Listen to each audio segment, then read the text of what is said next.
mabuting balita ng Panginoon ayon kay San Mateo. Noong panahong iyon, sinabi ni Jesus sa kanyang mga alagad, "Sinasabi ko sa inyo, kung ang pagsunod ninyo sa kalooban ng Diyos ay tulad lamang ng pagsunod ng mga eskriba at mga Pariseo, hindi kayo makapapasok sa kaharian ng Diyos. Narinig ninyo na noong unay iniutos sa mga tao, huwag kang papatay. Ang sinumang makamatay ay mananagot sa hukuman. Ngunit ngayoy sinasabi ko sa inyo, ang mapuot sa kanyang kapatid ay mananagot sa hukuman. Ang humamak sa kanyang kapatid ay mananagot sa Sanedrin. At sinumang magsabi sa kanyang kapatid, ulul ka, ay mapapasaapoy ng impyerno. Kaya't kung naghahandog ka sa Diyos at maalala mo na may sama ng loob sa iyo ang kapatid mo, iwan mo muna ang iyong handog sa harap ng dambana at makipagkasundo ka sa Kanya, saka ka magbalik at maghandog sa Diyos. Kung may magsakda laban sa iyo sa hukuman, makipag-ayos ka sa Kanya habang may panahon, bago Kanya iharap sa hukom. At kung hindi ibibigay Kanya sa hukom, na magbibigay naman sa iyo ng tanod, at ikaw ay mabibilanggo. Sinasabi ko sa iyo, hindi ka makalalabas doon hanggat hindi mo nababayaran ang kahuli-hulihang kusing." Ang mabuting balita ng Panginoon.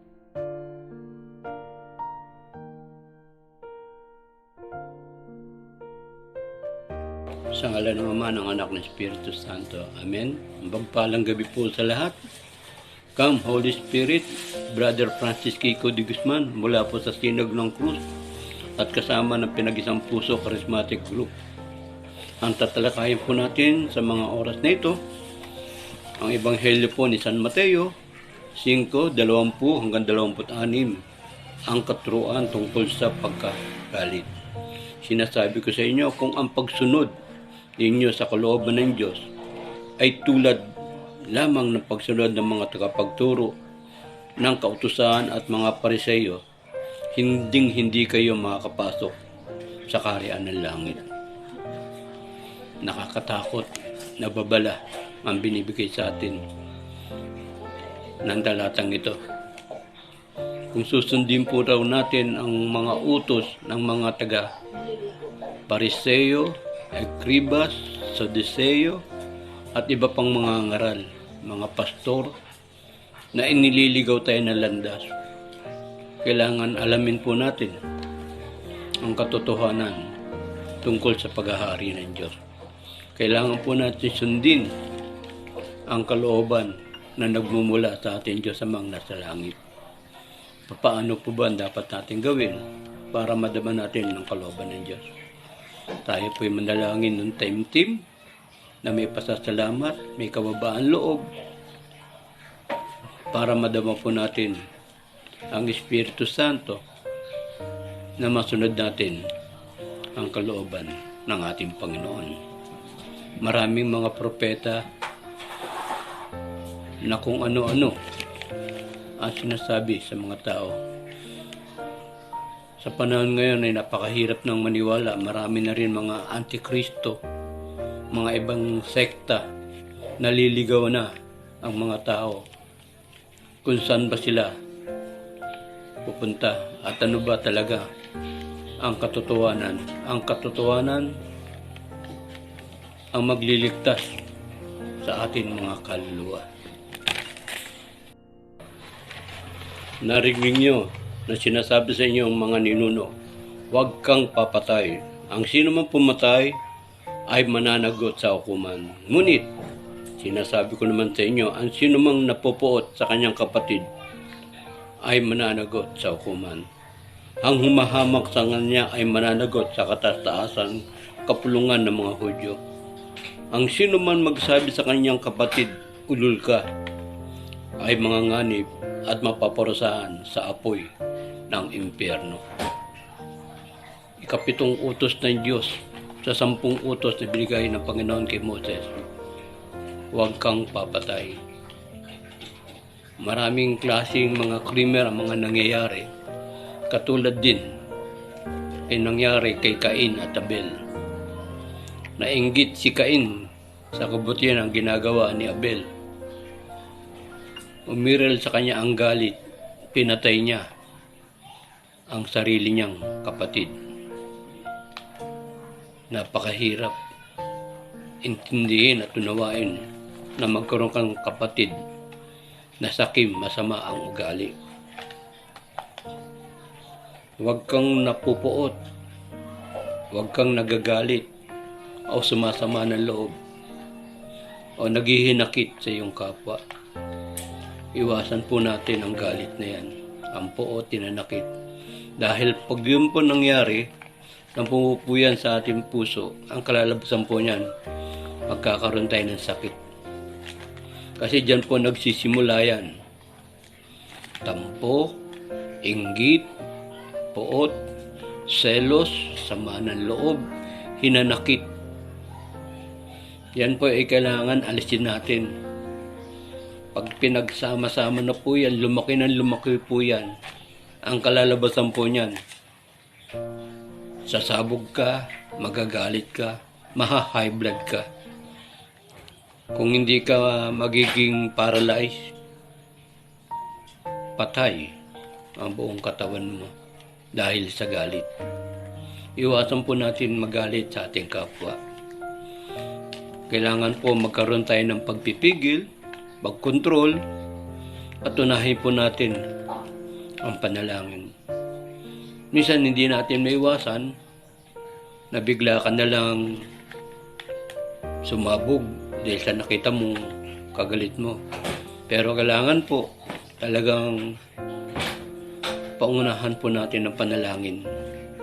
Lalo na po ang Come Holy Spirit o kaya in Jesus name, para at least makaiwas ka.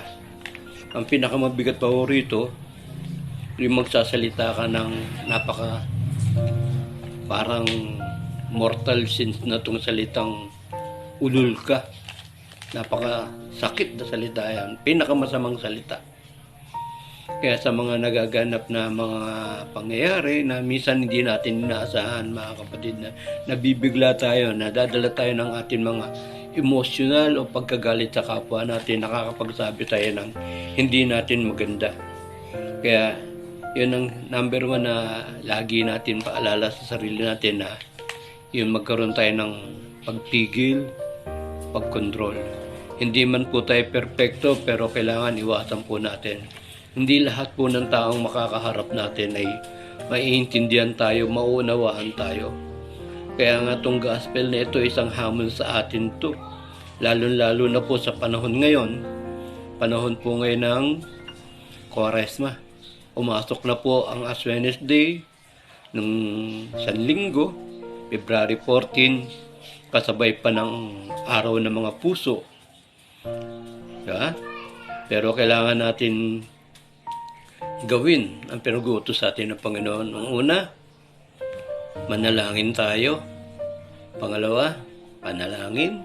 Pangalawa, pag-aayuno. Pangatlo, paglimos o pagtulong. Yung mga tatlo na yan, ito po yung dapat nating gawin sa panahon ng Kwaresma. Kailangan po rito, hindi tayo marunong magalit. Kung tutulong tayo sa ating kapwa, nakangiti lang po tayo kahit na masama ang loob natin. Pag tumulong ka ng kanan, wag mo na ipagsabi sa kaliwa. Pag ikaw naman nagayuno, wag mo naman yun, para kang napakadungis mo. Magsuklay ka, tumawa ka, isipin nila. At tayo manalangin ng taimtim ng buong puso para sa Panginoon, para at least maiwasan, makontrol natin, mapigil natin ang ating sarili. Para pag tayo nakaharap sa ating kapwa, kahit na galit tayo sa kanya, hindi niya mahalata. Kaya kung mag-aalay ka ng handog sa dambana para sa Diyos, at naalala mo may sama ka na ng loob sa iyong kapatid, iwan mo muna yung handog sa harap ng dambana at makipagkasundo ka sa kanya. Pagkatapos, magbalik ka at maghandog sa Diyos. Kailangan po, bago po tayo mag-alay sa ating Panginoon, kung meron tayong sama ng loob o hinanakit sa ating kapatid, makipag-usap tayo. Kailangan ng usap ng masinsinan, mahinahon, yung magandang pamamaraan na para kahit papano, magkaintindihan kayo. Mahirap kung maghahandog ka sa Panginoon, may sama ka ng loob. Katulad natin sa kursilyo, bago tayo magrolyo, kailangan wala kang hinanakit sa kapwa mo, sa asawa mo, sa anak mo, o kahit sa sino. Kasi napakahirap pag ibinahagi mo ang mabuting balita ng kaligtasan, may dinadala ka. Hindi ka makakapag-concentrate. Pag inalay mo ng buong puso, ng buong kaluluwa sa Panginoon ang iyong gagawin, magiging success at gagabayan ka ng Banal na Espiritu Santo. Sa charismatic, ganun din. Diba? Kailangan pag nag-talk tayo, yun kailangan nasa magandang magpupunta pa tayo na magpapa-pray over tayo sa mga kapatid natin. Magbabasa ka, marami kang dapat gawin para yung napag-aralan mo sumayo ang Banal na Espiritu. Kasi karamihan, hindi naman sinasabi natin na pag tayo na nag-alay, kailangan yun nanggagaling sa ating puso. Hindi yun pagka sabihin nila magaling ka. Kaya nga to, sinasabi rito yun, sama ng loob mo, kailangan mawala to Aalisin natin to Iiwan mo muna yan, yung mga bagay na walang kakwenta-kwenta. Kung gusto mong maglingkod sa Panginoon, mag-alay ka, mag-serve ka sa Panginoon, iwan mo ang mga bagay na walang kabuluhan. Dahil hindi ka makakapag-concentrate o makakapag-serve sa Panginoon kung meron kang dinadalang mga problema, balakid, pagsubok sa pamilya, sa kapatid, sa kaibigan, sa kamag-anak. Napakahirap niyan. Kasi sa totoo lang, dinadanas lahat ng mga tao ang mga ganyan klaseng mga problema. Kaya nga lang, hindi pare-pares tayo. Pero ano ang dapat natin gawin? Nandiyan ang ating Panginoon. Humingi tayo lagi ng gabay ng Kanyang Banal na Espiritu. Siya ang ating patnubay. Siya lahat sa atin. Kaya buksan natin lagi ang ating mga puso. Lalo na sa panahon na ito, na Panginoon, turuan mo po kaming manalangin ng taimtim para sa bawat gagawin namin, sa bawat sasabihin namin sa aking kapwa, ay magkaroon ng kabuluhan. Kung may ibig magdagdal sa iyo, makipag-ayos ka kaagad sa kanya bago makarating sa hukuman ang iyong kaso. Kung hindi, dadalhin ka niya sa hukom at ibibigay ka nito sa tanod. At ikukulong ka naman sa bilangguan. Tandaan mo, hindi ka makakalabas doon hanggat hindi mo nababayaran ang kahuli-hulihan bariya na dapat mong bayaran. Isa pa to sa ating mga kapatid na nangyayari. Pag minsan tayo na nagkakamali, ay nagiging matapang tayo. Nagiging pangit ang ating salita sa ating kapwa. Kasalanan mo na ayaw pang aminin. Diba? Kailangan ayusin mo para hindi na lumaki ang kaso, hindi na dumating sa hukom. Yung mga judge na hatol, natitignan kung anong tunay ba talagang pangyayari sa mga problema. Pero kung magmamataas ka, mataas ang pride mo, mataas ang lipad mo, tutuluyan ka. Kaya nga, dito sa gospel na ito, dito yung tinuturo kung paano tayo magkaroon ng kababaan loob, mababang pasensya, panguunawa. Hindi pag ikaw naggalit, ikaw na may kasalanan, gusto mo ikaw pasikat, mali po yun.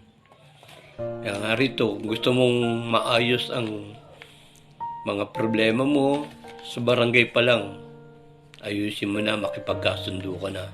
Kasi ngayon, ang proseso natin, unahin mo na barangay bago polis. Pag hindi kayo nagkasundo, ayaw mo, pumayag, dediretso sa polis, hanggang makarating sa hukuman, sa attorney, sa judge, lahat na yon sama-sama na.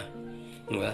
Alam mo, minsan ang mustisya natin kung sino yung may pera. Minsan sinasabing natin bulag ang mustisya.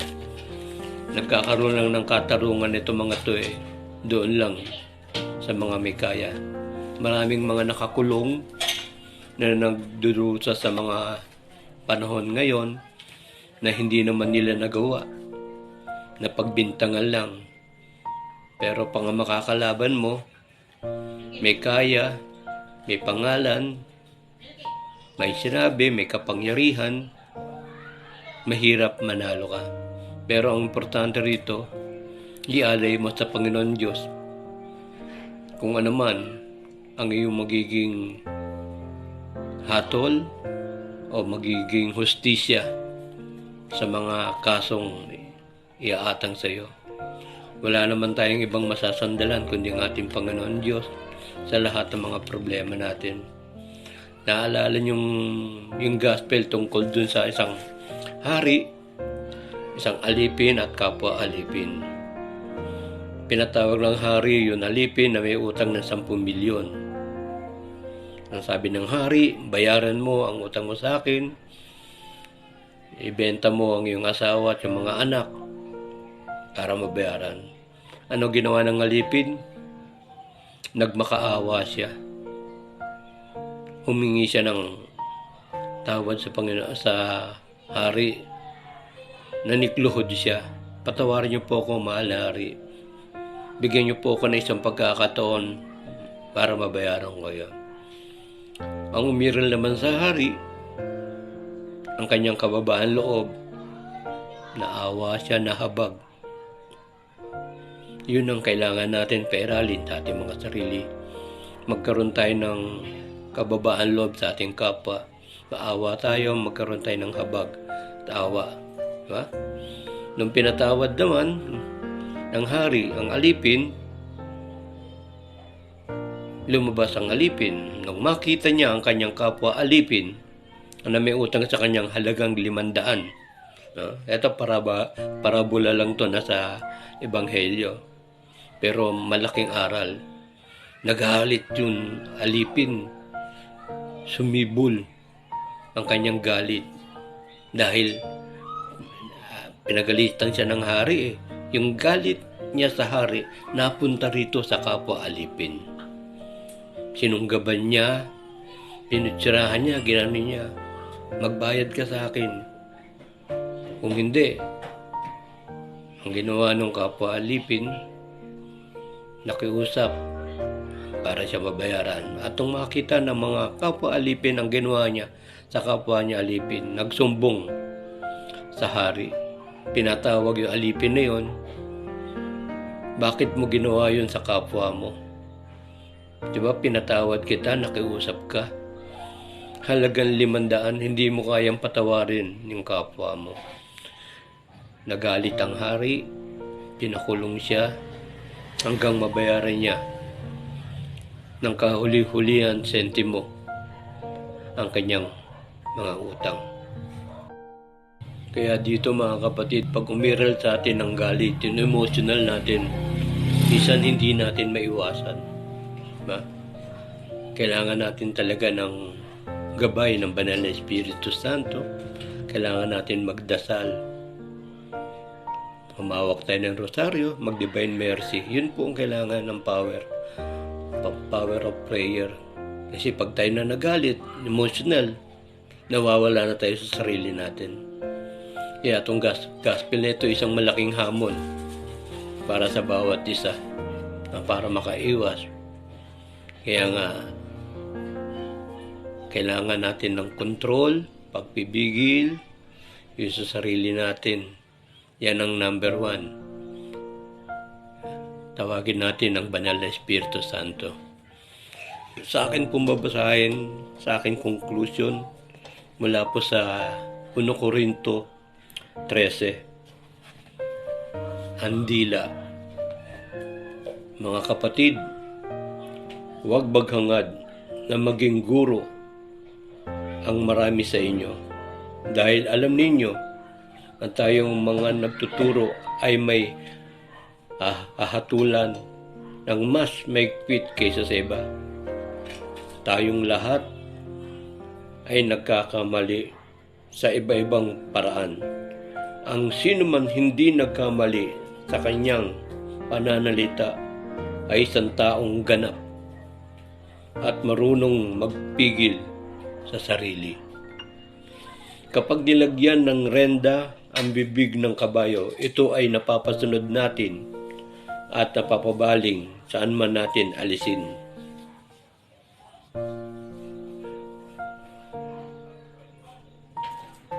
Ganyan din ang dila ng tao.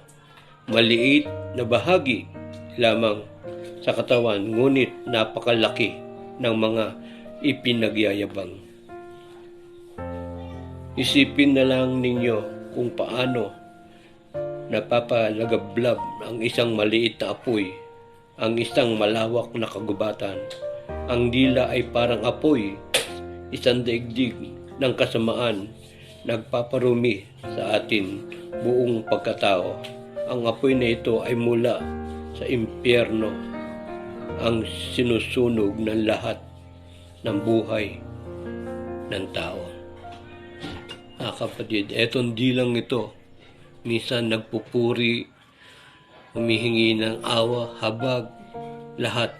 Pero kabaliktaran, pag tayo pala nagalit, hindi lahat ng pumapasok sa ating bibig ay masama. Kung hindi, ang lumalabas sa ating mga puso. Tatandaan po natin yan. Kailangan pagpigil, kontrol sa sarili para hindi po tayo makapagsalita ng masama sa ating kapwa.